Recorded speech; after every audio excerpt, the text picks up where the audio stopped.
तो आज हम लोग पढ़ने वाले हैं कि थर्मोडायनेमिक का जीरोथ लॉ क्या है। जीरोथ लॉ वह प्रोसेस है, जीरोथ लॉ वह थ्योरी है जो हमें बताता है कि जब तीन ऑब्जेक्ट हैं और तीनों तीनों एक साथ जुड़े हुए हैं, जिसमें क्या है ए बी सी तीन प्रकार के ऑब्जेक्ट हैं, जिसमें क्या है ए सी के साथ इक्विलिब्रियम में है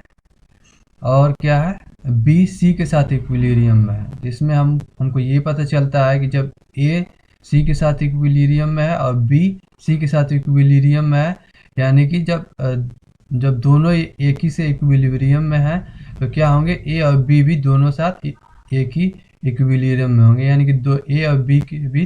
बीच टेम्परेचर डिफरेंस जीरो होगा। तो इससे हमें ये पता चलता है, जीरोथ लॉ से ये पता चलता है कि हम लोगों का टेम्परेचर जब दो दो चीज़ें एक साथ आती है तो दोनों एक ही में इक्विलिब्रियम में रहने की कोशिश करते हैं।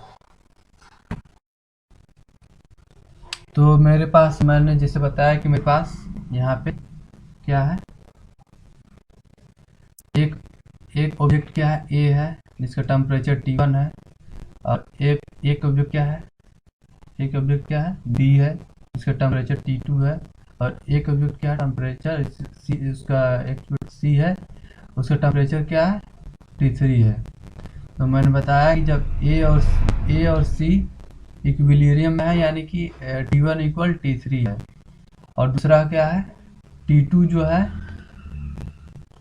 ऑब्जेक्ट बी क्या है, ऑब्जेक्ट सी के साथ इक्विलिब्रियम में है, यानी कि उसका टेम्परेचर T2 इक्वल T3 है। तो इस लॉ से हमें ये पता चलता है कि जब ये दोनों इक्विलिब्रियम में है इसके साथ, तो यानी कि T1 इक्वल T2 होगा, यानी कि ये दोनों भी एक ही साथ इक्विलिब्रियम में होंगे, यानी कि इन दोनों का टेम्परेचर भी सेम होगा। इसको कहते हैं जीरोथ लॉ। ये क्या है, जीरोथ लॉ है।